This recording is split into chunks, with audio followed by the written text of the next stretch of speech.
Beetroot chutney எப்படி செஞ்சேன் அப்படிங்கிறத உங்களுக்கு நான் காமிச்சிட்டே சொல்கிறேன். இதுக்கு என்னென்ன இன்க்ரீடியன்ட் வேணும் அப்படிங்கிறத நான் உங்களுக்கு காமிச்சிட்ருக்கேன் பாருங்கள்.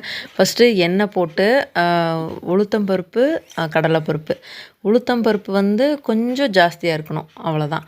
இப்போது ஒரு ஸ்பூன் கடலைப்பருப்பு போடுறீங்க அப்படின்னா உளுத்தம்பருப்பு வந்து ஒரு 1 1/4 1/2 அந்த மாதிரி.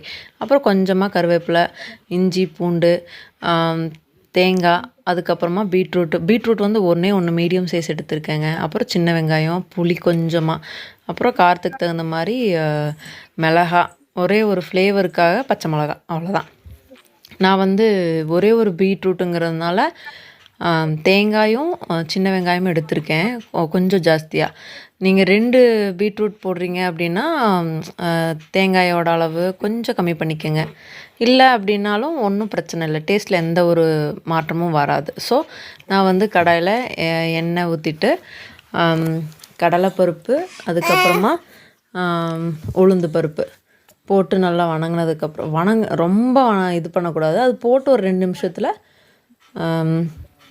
பூண்டு, இஞ்சி ஆட் பண்ணிக்கோங்க. அப்புறம் மிளகா, ஏன்னா ரொம்ப கலர் மாறிடுச்சுன்னா சீக்கிரமே கருகி போயிடும், அதுக்கு சொல்கிறேன். ஸோ மீடியம் ஃப்ளேமில் வச்சுக்கோங்க.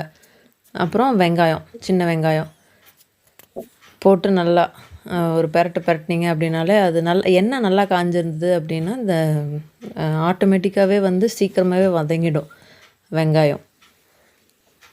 அதுக்கப்புறமா நம்ம கருவேப்பிலை கொஞ்சம் போட்டிருக்கோம், ஒரு கொத்து, சும்மா ஒரே ஒரு இது போட்டிருக்கேன். அதுக்கப்புறமா பீட்ரூட் ஆட் பண்ணிவிட்டு நீங்கள் எண்ணெய் ஆட் பண்ணவே தேவையில்லைங்க. தண்ணி வந்து ஆட் பண்ணவே தேவையில்லை. அப்படியே பார்த்தீங்க அப்படின்னா நல்லா பாருங்கள், நல்லா அப்படியே ஃப்ரை ஆகிருக்கு இந்த பீட்ரூட்டு. அப்புறமா கடைசியாக புளி ஆட் பண்ணிவிட்டு அது கொஞ்சம் நல்லா வணக்கினதுக்கப்புறமா கடைசியாக தேங்காய் போட்டால் போதும். ஸோ வணங்கினதும் தேங்காய் அந்த சூட்டில் ஜஸ்ட்டு இப்படி ஒரு திருப்பு, அப்படி ஒரு திருப்பு, அவ்வளோதான், போதும். ஸோ நான் வந்து ஆஃப் பண்ணிட்டேன். அந்த சூட்லேயே தேங்காயை நல்லா பரட்டி விட்டுட்டேன், அவ்வளோதான். இது ஆறுனதுக்கப்புறமா மிக்சியில் போட்டு நல்லா பேஸ்ட் பண்ணி எடுத்துகிட்டு அதுக்கப்புறமா தாளித்து கொட்டினா போதும். ரொம்ப ரொம்ப ஹெல்த்தியான beetroot chutney ready. So try பண்ணி பாருங்கள், ரொம்ப ரொம்ப ஹெல்த்தி.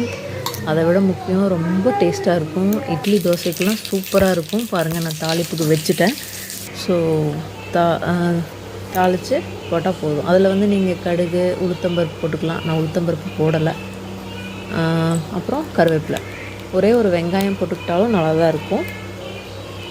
தாளிக்கிறதுக்கு நான் சொல்கிறேன். ஸோ ட்ரை பண்ணி பார்த்துட்டு எப்படி இருந்ததுன்னு எனக்கு சொல்லுங்கள். தேங்க்யூ.